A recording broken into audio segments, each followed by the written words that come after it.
그 여인이 모압 지방에서 여호와께서 자기 백성을 돌보시사 그들에게 양식을 주셨다함을 듣고 이에 두 며느리와 함께 일어나 모압 지방에서 돌아오려 하여 있던 곳에서 나오고 두 며느리도 그와 함께하여 유다 땅으로 돌아오려고 길을 가다가 나오미가 두 며느리에게 이르되 너희는 각기 너희 어머니의 집으로 돌아가라. 너희가 죽은 자들과 나를 선대한 것 같이 여호와께서 너희를 선대하시기를 원하며 여호와께서 너희에게 허락하사 각기 남편의 집에서 위로를 받게 하시기를 원하노라 하고 그들에게 입맞춤에 그들이 소리를 높여 울며 나오미에게 이르되 아니니이다. 우리는 어머니와 함께 어머니의 백성에게로 돌아가겠나이다 하는지라.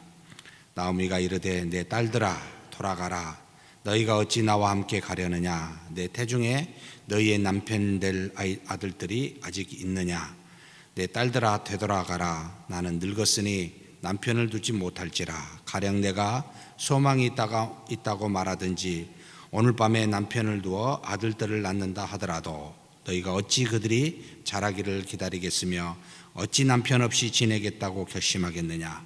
내 딸들아 그렇지 아니하니라. 여호와의 손이 나를 치셨으므로 나는 너희로 말미암아 더욱 마음이 아프도다 하매 그들이 소리를 높여 다시 울더니 오르바는 그의 시어머니에게 입맞추되 룻은 그를 붙잡았더라.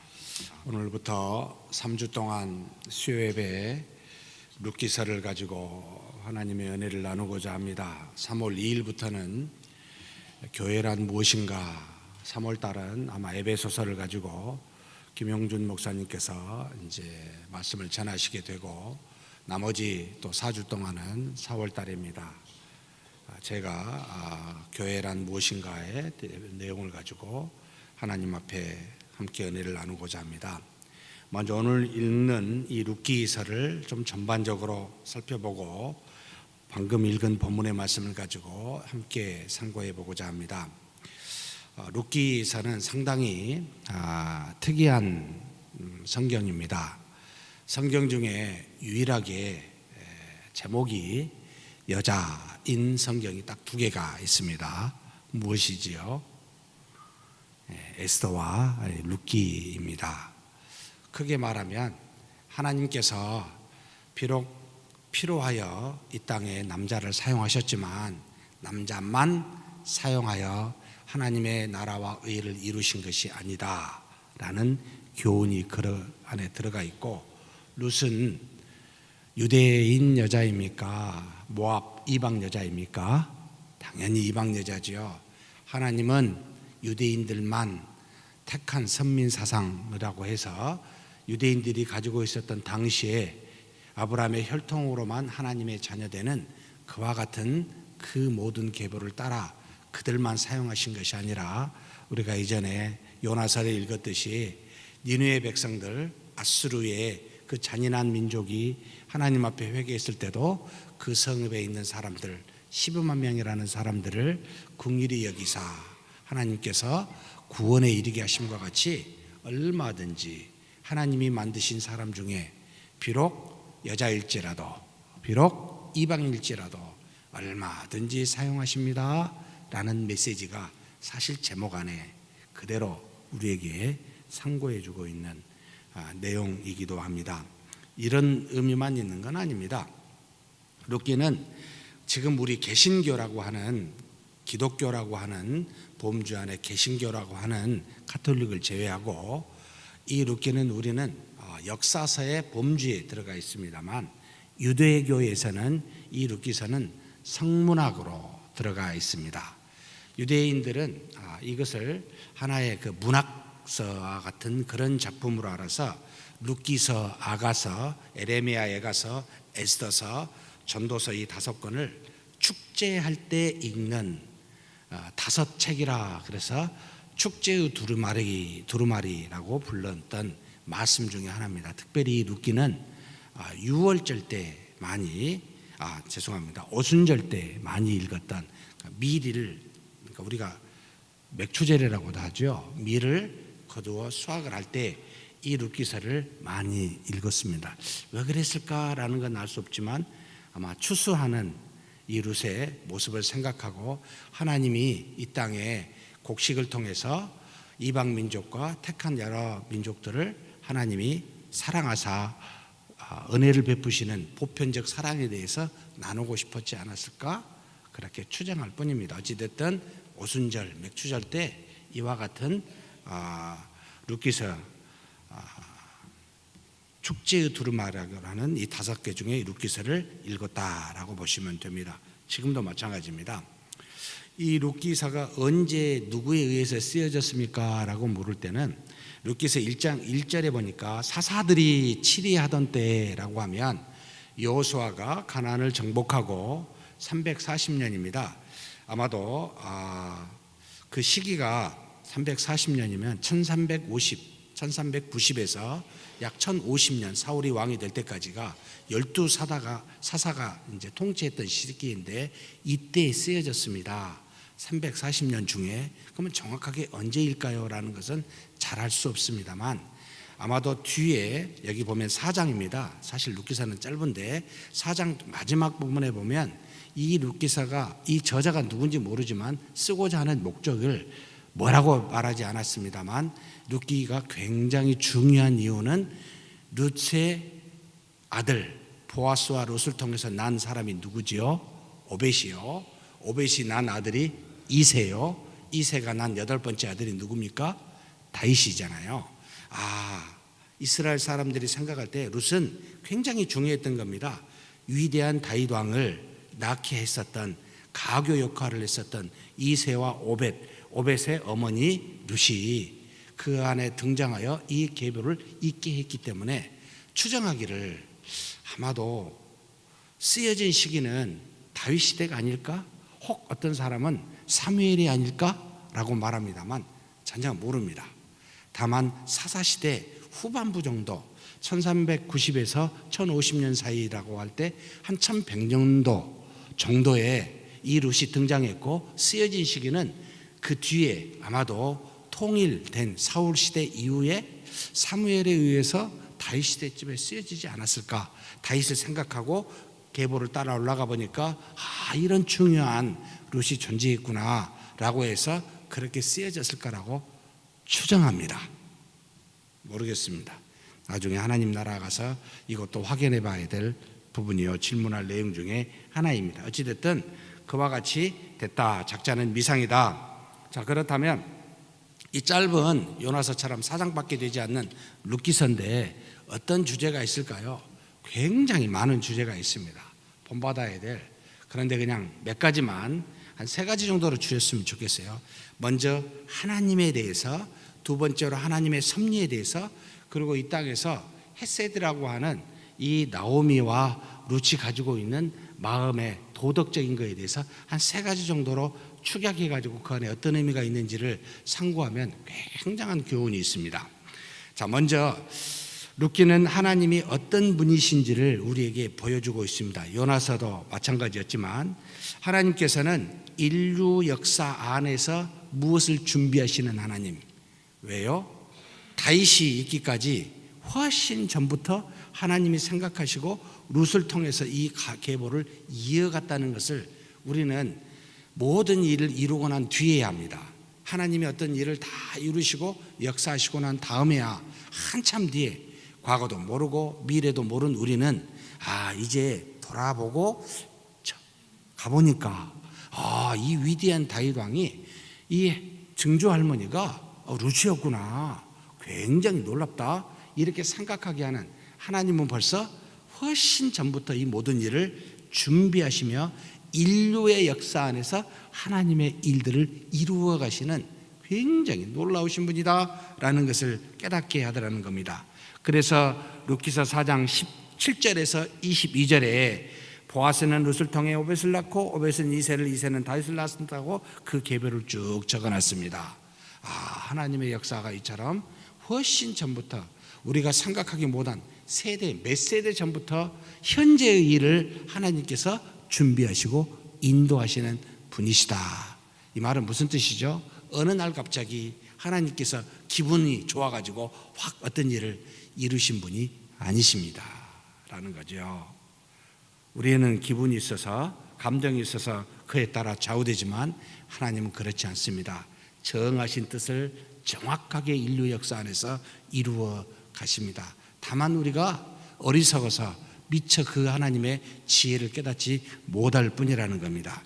그래서 우리는 항상 무엇을 이야기합니까? 하나님은 주신 언약대로 모든 일을 이루어 가십니다.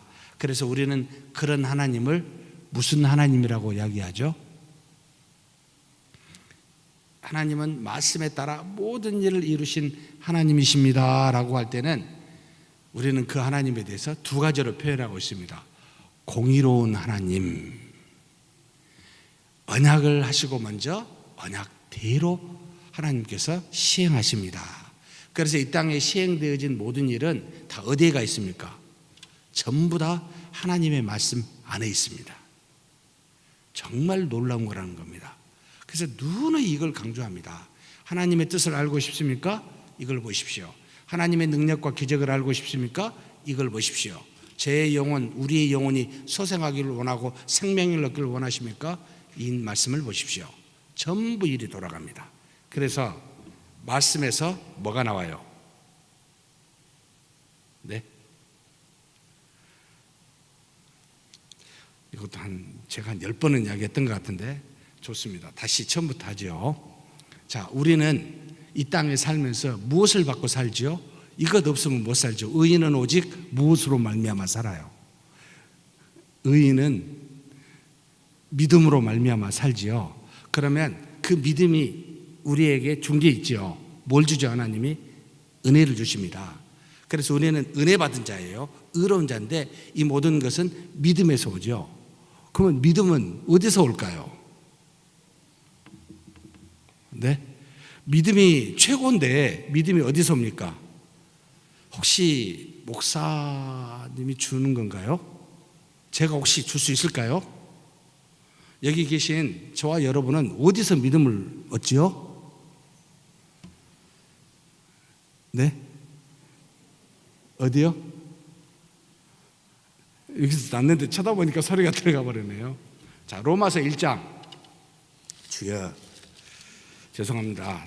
참 너무 많이 본 말씀인데 또 봐야 되겠습니다. 로마서 1장 16절에서 17절 말씀을, 여기서 나이가 가장 작은 사람이 누굽니까? 저기 송현이가 옆에 보이는데 송현이가 큰 소리로 한번 읽어볼까요? 로마서 1장 16절에서 17절.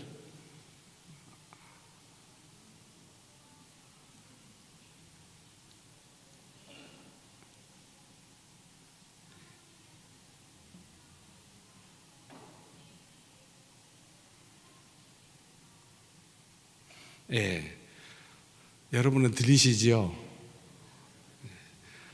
저는 처음하고 끝에만 들었습니다. 제가 다시, 수화도 있었는데 수화는 글씨를 못 읽을까 봐 못 시켰습니다. 자, 내가 복음을 부끄러워하지 아니하노니 복음은 모든 믿는 자에게 구원을 주시는 하나님의 능력이 됨이라. 먼저는 유대인에게요 그리고 헬라인에게로다. 복음에는 하나님의 의가 나타나서 믿음으로 믿음에 이르게 하나니 기록된 바 오직 의인은 믿음으로 말미암아 살리람과 같으니라. 자, 의인은 믿음으로 사는데 믿음에서 믿음에 이르게 하는 게 뭐라고요? 복음이라는 겁니다. 이 복음은 다른 말로 뭘 말하죠? 좁게 이야기할 수 있고 넓게 이야기할 수가 있습니다. 좁게는 한 사람으로 축약이 되죠. 누구죠? 예수 그리스도입니다. 복음을 넓게 이야기하면 예수 그리스도는 무엇이 육신이 된 거죠? 말씀이, 곧 하나님의 모든 뜻, 말씀이 복음입니다. 성경이 복음이라는 뜻입니다. 이 복음이 육신으로 온 것이 예수 그리스도이십니다. 결국 하나님의 말씀에서 뭐가 나와요? 믿음이 나오고, 이 믿음이 우리를 은혜를 주어서 살리게 합니다. 결국은 말씀이라는 겁니다. 정말 놀라운 게 이 말씀입니다.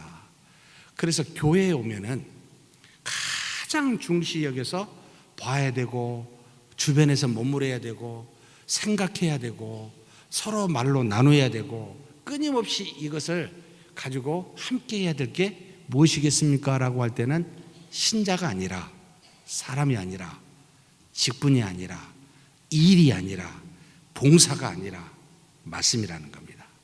그러면 말씀을 가지고 대화를 하십시오. 말씀을 가지고 봉사를 하십시오. 말씀을 가지고 생각하십시오. 말씀을 가지고 무엇이든지 여러분 나누십시오. 이게 정답이라는 겁니다. 이게 교회에서 하는 일이라는 겁니다. 이게 영적이라는 겁니다. 왜냐하면 여기서 믿음이 오고 이 믿음을 통해 우리가 하나님의 은혜를 받아 살기 때문에 그렇습니다. 어찌됐든 하나님은 공의로우신 하나님, 언약하여 말씀하시는 하나님, 다 이것을 이야기하십니다. 그리고 다른 두 번째, 하나님은 이 언약에 따라 하시는 것을 신실하신 하나님이라는 말을 씁니다. 신실이라는 말을 쓸 때는 말씀대로 행하시는 하나님이라고 두 번째 성경에서 많이 쓰는 용어입니다. 사실 동일한 거죠. 그래서 공의로우신 하나님, 신실하신 하나님은 말씀대로 행하십니다. 언약대로만 하십니다 라는 뜻입니다. 그러면 공의로운 우리가 되려면 어떤 사람이 우리를 향하여 공의롭다, 당신은 공의롭다라고 말할 수 있습니까? 말씀에 순종하는 사람이죠. 말씀을 따라 모든 일을 이루시는 분은 공의로우신 하나님이지만 말씀을 따라 순종하게 되면 참 공의로운 자다라고 이야기합니다. 의롭다라고 말하는 겁니다. 그때서야. 그래서 말씀이 순종으로 나타날 때 이것이 공의로움이라고 성경은 말합니다. 이 정도로 보고 넘어가죠. 그 다음에 하나님께서는 이렇게 역사 안에서 모든 일을 준비하시사 언약을 따라 행하시는데, 또 하나님은 어떤 하나님이냐면 누구를 사용하신다? 이방인을, 그것도 여자를 사용하시는 하나님이심을 보여주고 있습니다. 하나님은 이방인도 구원하신 하나님이십니다. 아수르 니느웨 성읍의 백성들을 회개하자 구원하신 하나님이듯이 바로 이방인도 여자도 사용하사 하나님의 뜻을 이루어 가십니다. 에스더를 하나님이 사용하사 이스라엘 백성을 그 놀라운 위기에서 구하셨고, 또 하나님께서 이 다윗을 들어 위대한, 참으로 이스라엘의 가장 위대한 왕이 되게 하기 위해서 룻을 사용하여 이와 같은 하나님의 놀라운 뜻을 이루어 가십니다. 결국 이방인도 여자도 하나님이 쓰시는 도구라는 말입니다. 이스라엘 민족만, 남자만 사용하시는 하나님이 아니시다라고 우리에게 가르칩니다. 어쩔 수 없어서 당시에 남존여비 사상이 있었기 때문에 남자를 사용했고, 어쩔 수 없어서 모든 민족 중에 아브라함을 택하여 먼저 유대인에게, 다음에 헬라인에게 주시긴 했지만 이 두 가지 순서가 더 중요하다라는 뜻을 말하는 것은 아닙니다. 하나님의 순차적인 역사의 방법을 우리에게 말하는 것이지, 남자가 더 중요하고 여자가 덜 중요하다, 유대인이 더 중요하고 헬라인인 이방인이 덜 중요하다, 그렇게 가르치지 않습니다. 그것을 역으로 지금 에스더와 룻을 사용함으로 가르치고 있다. 그런 하나님이시라는 것을 기억하라. 결국 하나님은 만드신 모든 인류와 모든 만물을 전부 다 하나님의 선한 도구로 사용하실 수 있으신 분이십니다. 나는 안 돼 라는 말이 통할까요? 그건 통하지 않습니다. 통하는 것은 하나님이 택하여 뜻을 이루시느냐 이루시지 않느냐에 하나님의 작정에 달려 있습니다. 저와 여러분의 생각에 달려 있지 않습니다.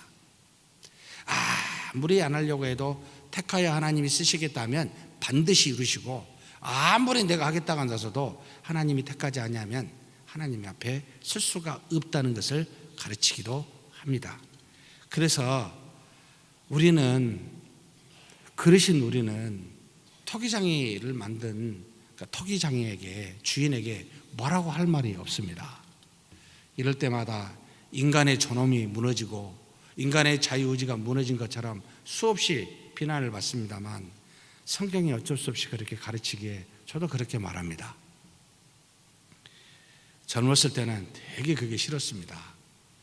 항상 인간의 자유의지와 하나님의 섭리에 대해서, 이 충돌하는 것에 대해서 과연 어떻게 이해를 해야 되는지 정말 대학원 내내 고민했었던 주제이기도 합니다.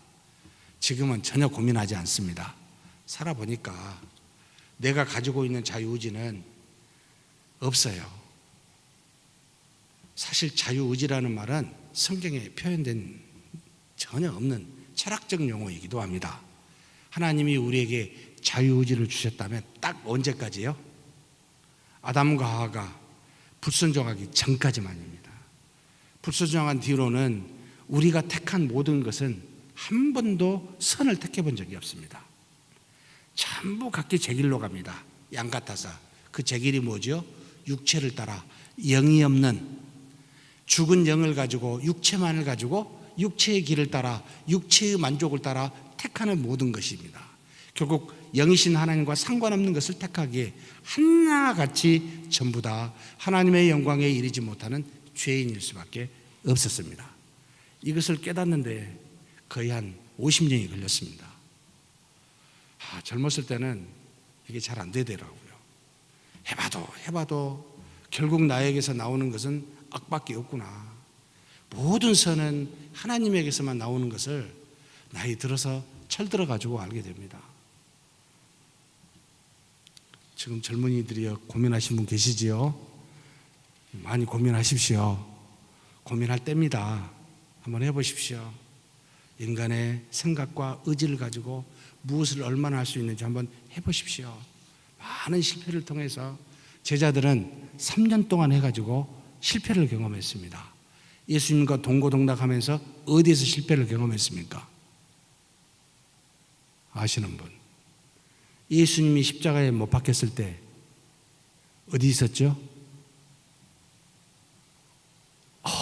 예수님, 내 사랑하는 예수님, 눈물 콧물 빼면서 십자가 밑에 있었습니까? 아니면 문 딱 걸어 잠그고 마가의 다락방에서 옴싹달싹 안 하고 있다가 어디로 갑니까? 고향으로 갑니다. 3년 내내 예수님과 동행하면 뭐합니까? 예수님이 죽으니까 다 떠나는데요. 쉽게 무슨 말이죠? 너희들이 의지를 다해 힘을 다해 나하고 있어봤자 무엇이 없으면 안 돼요? 몇 날이 못 되어 성령을 받지 아니하면 안 됩니다. 그 위대하신 예수님이 3년 동안 가르쳐도 안 됩니다. 그 가르침은 결국 성령께서 역사하시고 난 뒤에야 그 가르침이 빛을 발합니다. 그 전에는 빛을 발하지 못하고 있다가 성령이 오시니까 말씀이 깨달아졌던 겁니다. 그 가르침이 알게 된 겁니다.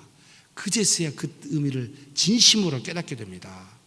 우리는요, 다이아몬드보다 더 단단한 마음을 가지고 있어서 우리 힘으로는 못 깹니다. 이것을 수많은 실패를 통해서 알게 된 게 제자들이요, 우리 자신들입니다. 그래서 열심히 저는 해보시라고 말해서 절대 모릅니다. 경험을 해야 합니다. 빨리 철들면 좋지요. 그래서 믿음이란 무엇을 버리고 무엇을 취하는 거죠? 믿음이란 나를 버리는 겁니다. 예수님과 함께 나를 십자가에 못 박히는 겁니다. 대신 누가 살지요? 나는 죽고 예수님을 취하는 겁니다. 예수님을 살게 하는 겁니다. 이게 믿음의 본질입니다. 사랑하는 성도 여러분, 그렇게 믿고 계신가요? 여러분을 죽이고 예수님만 살아 계시도록 그렇게 믿고 계신가요? 아마 그런다면 많이 달라질걸요. 굉장히 달라질 겁니다. 지금의 모습과는 판이하게 다를 겁니다. 이게 바로 가르쳐준 내용입니다. 세 번째, 하나님께서는 룻과 같은 비록 이방인 여자라 할지라도 순수한 신앙을 중시 여기는구나 라는 것을 깨닫게 합니다. 이런 믿음을 통해 유대인뿐만 아니라 전 세계 사람들이 구원받을 수 있다는 것을 메시지를 줬죠. 무슨 신앙이었습니까? 우리가 읽은 본문에 있죠. 내가 어머니의 나라가 나의 나라가 되고 어머니의 민족이 내 민족이 되고 어머니의 하나님 야훼가 나의 하나님이 될 거라고. 그런 이방인입니다. 한 번도 야훼 사상을 배워본 적이 없습니다. 그런데 전적으로 나오미에 대한 그 사랑 때문에 여러분 그것을 그대로 받아들이는 정말 어린아이와 같이, 어린아이가 우리 부모가 그러죠. 내가 너를 낳았고 내가 너를 먹여주고 날마다 했으니까 나는 너의 부모야 라고 혹시 설명하신 적 있으세요? 그래서 아이가 고맙습니다, 그래서 내 부모가 됐군요 라고 혹시 그래서 아이가 부모라고 생각할까요? 전혀 그렇지 않습니다. 이유 불문입니다. 그냥 받아들입니다. 함께하는 자가 나와 나의 부모라고. 동일하게 아무 조건 없이요, 룻은 나오미 그 시어머니를 그대로 받아들이듯이 당신이 가지고 있는 생각과 믿음과 신앙, 국가와 민족을 그대로 받아들입니다 라고 하는 이 순수한 신앙을 하나님이 사용하시는구나 라는 걸, 그런 하나님이시구나 라는 걸 깨닫게 합니다. 야훼가 누구시고, 예전에 있잖아, 애굽 땅에서 종살이 할 때 10가지 기적을 해가지고 우리를 구원하시고, 뭐 하나 설명 안 합니다. 전혀 그런 지식이 없습니다. 그래도 전적으로 순수하게 믿으니까 하나님은 그 신앙을 그대로 사용하신다는 걸 깨닫게 해주셨습니다. 사랑하는 성도 여러분, 제발 머리로 합리적인, 저와 여러분의 합리성이라는 게, 저도 공부를 하고 논문을 써봐서 합리성이 뭔지를 압니다. 과연 그것으로 여러분 하나님을 알 수 있을 거라고 생각하십니까? 딱 2가지였었습니다. 여러분 질문은 사실 2가지로 추격하게 됩니다. 하나님은 누구신가? 계속 질문해서 가는데 답을 얻을 수 있을까요, 없을까요? 도대체 얻을 수가 없었습니다. 하나님을 알아가면 알아갈수록 하나님을 알아지는 게 아니고 하나님을 모른다는 생각만 더 들게 됩니다. 하나님이 훨씬 더 커져버립니다. 그래서 방향을 바꿨습니다. 2번째 질문을 했습니다. 하나님이 누구신가 말하는 너는 누구냐? 나는 누구냐? 라고 돌이켜봅니다. 계속 돌아가면서 알 수 있을까요? 저와 여러분의 자신에 대해서 정체성을 혹시 정의해 볼 수 있습니까? 대한민국에서 태어났고 무슨 교육을 받았고, 그래서 대한민국에 있는 종교, 유교, 불교, 유불선을 다 알고 있고, 부모로부터 이런 사상을, 그리고 학문을 이런 거 했으니까 어느 정도의 우리 생각과 문화를 파악할 수는 있을지 모르지만 제대로 파악이 될 수 있을까요? 하루도 수없이 변하는 마음인데 도대체 저와 여러분을 뭐라고 이야기합니까? 그래서 불교에서 그런 말 하잖아요. 예? 뭐라고 이야기합니까? 제행무상, 제법무화. 중요한 불교의 교리입니다. 움직이는 모든 것은 상이 없습니다. 이 땅에 있는 원리와 법칙은 전부 변합니다. 그래서 무엇을 잡으려고 하면 여러분 그게 뭘 잡는 거죠? 다음에 변하고 있는데 도대체 저와 여러분은 뭘 잡으려고 합니까? 라고 하는 것으로 표현하고 있습니다. 성경에 세상이 헛되다는 것을 불교 용어로 좀 바꿔놨을 뿐이에요. 여러분 아무것도 알 수가 없습니다. 그래서 나중에 손들어 버립니다. 모르겠습니다 라고 하니까 그제서야 조금 보이기 시작을 했습니다. 말씀이 보이고 하나님이 보였습니다. 한번 피 터지게 여러분 고민해 보셔야 됩니다. 하나님은 누구신가? 나는 도대체 누구냐? 가면 갈수록 모릅니다. 그런데 하나님께서 순수한 신앙을 사용하사 하나님을 깨닫게 하는데, 순수한 신앙은 어디서 옵니까? 다 버렸을 때 와요.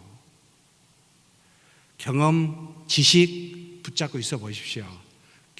나중에 보십시오. 제가 장담합니다. 그것으로 시험 받습니다. 그것으로 가게 하는데 그것으로 시험 받습니다. 제가 다시 불교인가요? 반야심경에 이런 내용이 있습니다. 어떤 사람이 호수를 건너게 됐어요. 배가 없어요. 그럼 뭘 만들죠? 그걸 건너야 되는데 배가 없으면 상식적으로 뭘 만들어서 건널 수 있습니까? 뗏목이지요. 뗏목을 만들어서 건넜어요. 건너가지고 이 사람이 혹시 또 호수나 강이 만나면 건너야 될지 모르니까 뗏목을 필요하다 해가지고 머리를 이고 갑니다. 어떻게 생각하세요? 이렇다고 생각하시죠? 그죠? 우리가 가지고 있는 경험과 지식이 그렇습니다. 어느 때까지 필요한데 어느 정도 지나가면 필요가 없어요. 사실 믿음을 갖게 되면, 믿음을 붙잡게 되면 경험과 지식은 해가 됩니다. 이제 믿음을 얻기 위해서 하나님이 사용하는 이성을 하나님이 얼마든지 쓰셔요. 근데 일단 믿음을 가지면 이것은 더 이상 도움이 아니고 장애가 됩니다. 버려야 돼요. 근데 그 단계를 못 가게 되면 계속 붙잡고 있습니다. 계속 믿음의 장애를 가게 됩니다. 깊이 고민해 보십시오. 스스로 깊이 생각해 보십시오. 하나님이 우리에게 뭘 원하시고 계신지. 근데 버리는 순간 보이기 시작합니다. 포기하는 순간 하나님이 손이 보입니다. 기가 막힙니다. 거기까지 갔었을 때 겨자씨만한 믿음이라는 말을 쓰게 됩니다. 그것이 있으면 어떻게 되지요? 하나님이 그걸 사용하사 아무리 큰 산이라 할지라도 우리 작은 믿음을 통해 하나님의 뜻을 이루기 때문에 큰 산이라는 말을 사용해서 여기서 바다로 던지고라 하면 던진다는 말을 쓰고 계십니다. 그런 하나님이십니다. 네 번째는 어떤 하나님이십니까? 하나님은요, 모든 지으신 만물과 심지어 우리가 생각하는 우연이라는 것도 사용하고 계십니다.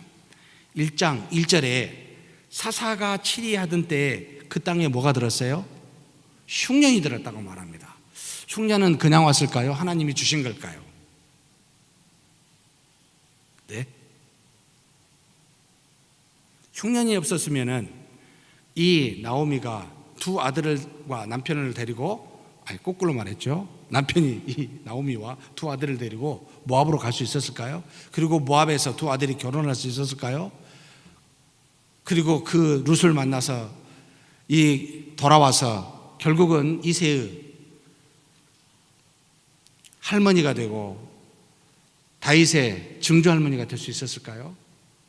하나님이 사용하신다는 뜻입니다.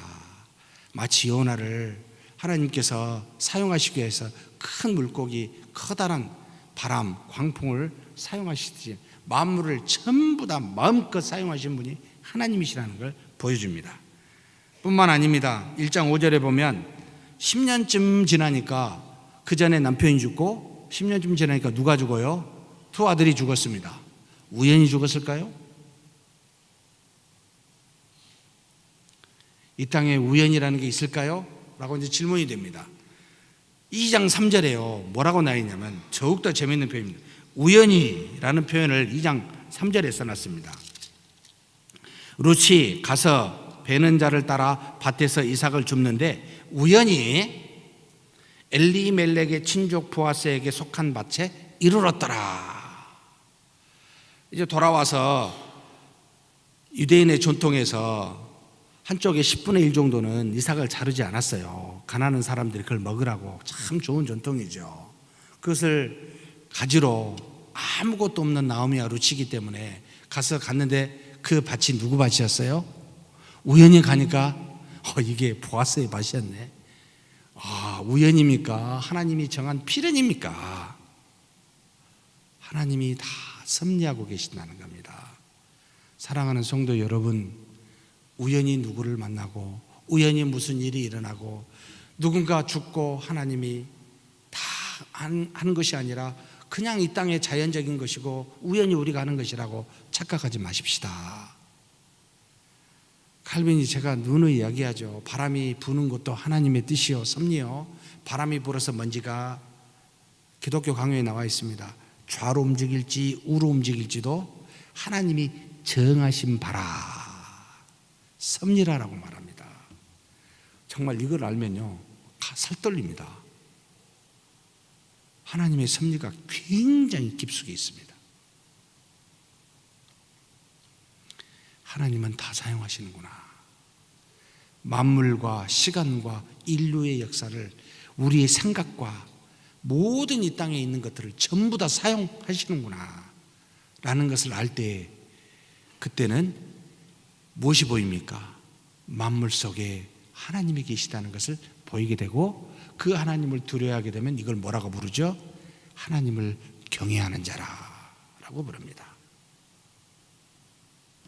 경외함이 없으니까 함부로 행동하고 함부로 말하고 함부로 생각을 합니다. 모든 것 속에 계신 하나님을 안다면 그럴 수가 없지요. 절대 안 됩니다. 안 되게 돼 있습니다. 무서워서 할 수가 없습니다. 그걸 하나님에 대해서 가르쳐 줬습니다. 두 번째, 하나님의 섭리에 대한 이해를 우리에게 돕습니다. 하나님께서 숨겨진 섭리를 통해 드러나게 하시는 게 있습니다. 그래서 이것을 자연적인 사건들을 통해서 드러나게 하십니다. 방금 말씀드렸듯이 하나님의 숨겨진 섭리는 자연적 사건들 안에 있는데 기근 또는 흉년 같은 것들을 사용해서 개인적인 비참함으로 처하게 하는 것이 하나님의 섭리라는 말입니다. 두 번째, 하나님의 숨겨진 섭리는 우연이라는 사건들을 통해 나타납니다. 방금 보았듯이 우연히 보아스 밭에 가게 함으로 하나님께서 자신의 드러난 섭리를 드러나게 하십니다. 또 세 번째로 하나님의 숨겨진 섭리는 굉장히 치밀하고요, 대담한 계획 속에서 나타나기도 합니다. 결혼을 목적으로 여러분 룻이 보아스의 앞에 그 발밑에 자죠. 이건 상당히 당시에 위험하고 비도덕적인 행위였습니다. 유대인들이 했어도 안 되고 어떤 이방인들도 이와 같은 행동을 안 하죠. 그런데 하나님께서는 그와 같은 행동을 하는 룻에게 보아스로 하여금 내 딸아라고 부르게 했고, 그의 마음으로 이 보아스가 바로 룻을 오히려 긍정적으로 보게 하는 놀라운 일을 이루십니다. 당시에 상당한 여러분 비도덕적 결정이기도 합니다. 하나님이 그런데 그걸 사용하신다는 겁니다.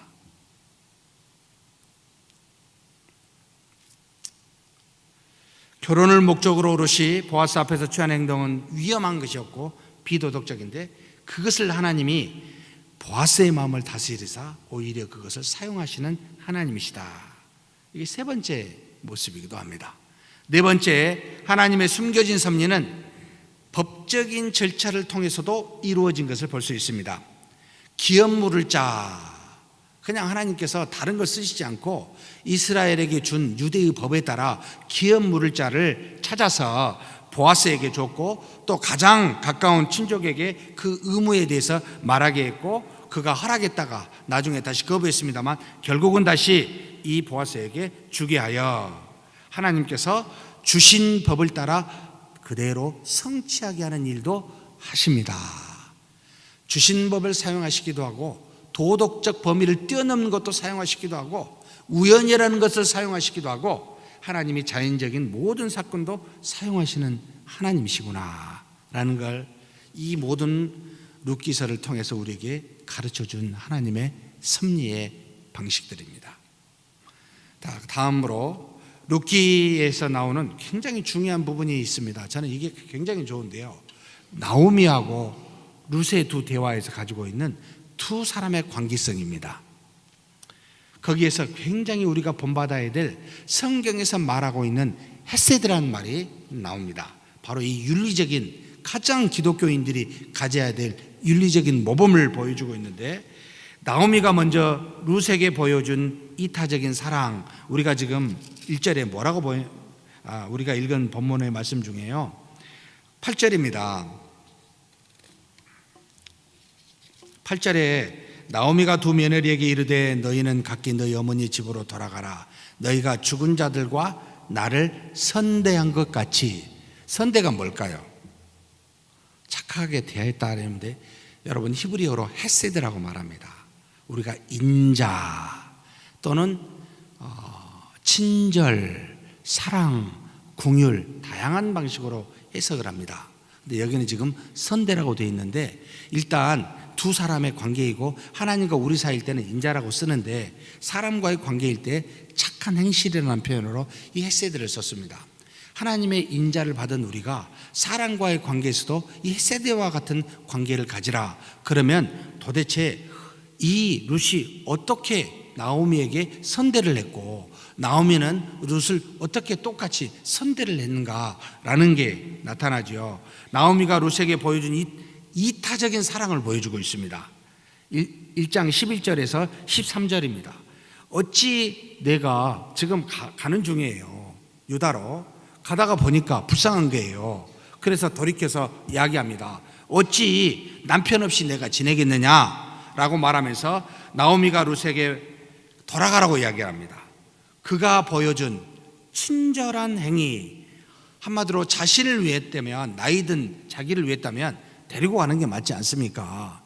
그리고 유대교의 법에 따르면 당연히 가야 돼요. 그런데 그걸 다 버리고 있습니다. 지금 유대교의 법도 버리고 자신의 안위도 버리고 순전히 이 두 며느리만을 생각해서 완전히 이타적인 사랑입니다. 돌아가라고 그럽니다. 나는 늙었고 너는 젊은데 어찌 남편 없이 오랫동안 살겠느냐. 돌아가라 너의 어머니 집으로. 그래서 남편으로 다시 위로를 받으라고 그렇게 말하면서 자신의 희생하는 모습으로 이 나오미가 바로 두 며느리를 생각하는 선대, 이게 헤세드라는 겁니다. 사랑하는 성도 여러분, 사람을 대할 때 이런 마음으로 대하라는 겁니다. 내가 자신에게 어떤 유익이 있고 계산해서 어떤 도움을 받고 하나 생각 안 합니다. 그냥 그 사람을 위해서, 이 사람이 지금 같이 가면 손해보고 힘들 것 같으니까 오지 말라고, 너는 가라고, 이렇게 말하는 이것이 그리스도인들이 가지고 있는 헤세드다, 윤리적인 모범이다 라는 걸 가르치고 있습니다. 그럼 룻은 나오미에게 어떤 것을 보여주고 있습니까? 1장 16절입니다. 뭐라고 이야기합니까? 어머니의 백성이 나의 백성이 되고 어머니의 하나님이 나의 하나님이 됩니다 라고 말하면서 자신의 정체성을 다 버리겠다는 겁니다. 완전히 어머니만을 위해서 가겠다는 겁니다. 자신을 죽이고 어머니를 위해서 살겠다고 하는 이타적인 희생을 말하고 있습니다. 이걸 헤세드라고 말합니다. 교회 안에 이런 게 있으면 얼마나 좋을까. 이것을 안 하면 누군가 하겠지, 누군가는 힘들어 하겠지, 그래 내가 하자 라고 해서 하는 사람, 에이 힘드니까 내가 안 하고 누군가는 하겠지, 이게 과연 이타적인 사랑이요 희생이겠습니까? 하나님이 말씀하신 헤세드이겠습니까? 매 연말마다 직분자를 뽑을 때마다 제가 무슨 생각이 드냐면, 하나님 직분자를 안 뽑고 싶습니다. 없애버리면 안 될까요? 그냥 하나님이 알아서 뜻을 있는 사람에게 하나님이 주어서 은혜로 그냥 하게 하시면 안 될까요? 왜 이런 일을 하게 합니까? 왜 나도 불편하고 많은 사람들이 불편해야만 합니까? 매년마다 이 생각이 듭니다.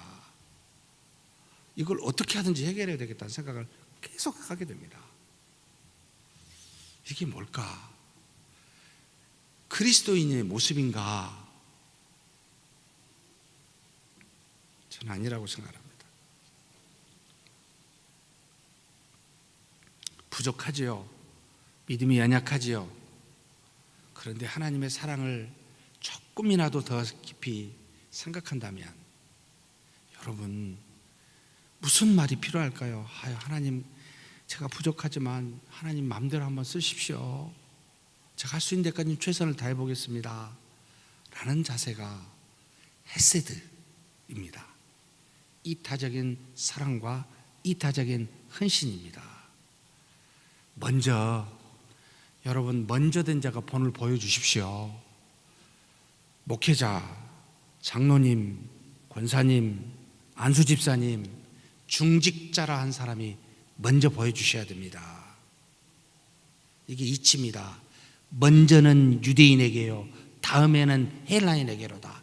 먼저 은혜를 주신 이는 여러분 선봉되어 다음에는 백성이로다.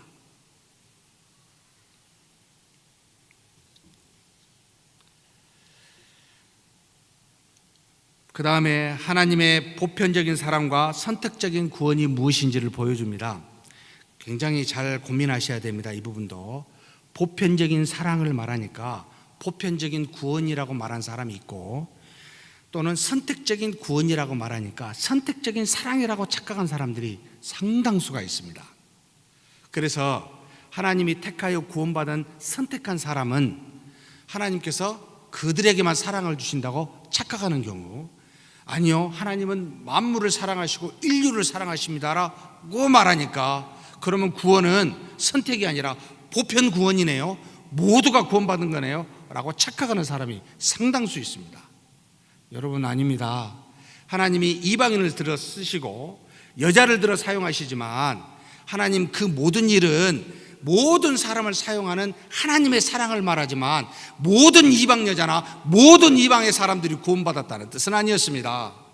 결국 이 롯을 통하여 다윗을 사용하사 통치받는 그 국가, 그 백성들과 영적인 다윗인 그리스도를 믿는 믿음으로 사는 사람을 택하여 하나님이 구원받게 하셨습니다. 그런데 그 사랑을 이루기 위해서 보편적으로 모든 만물을 사랑하고 인류를 사랑하사 어떤 사람을 택하여 하나님의 뜻을 이루신다는 말입니다.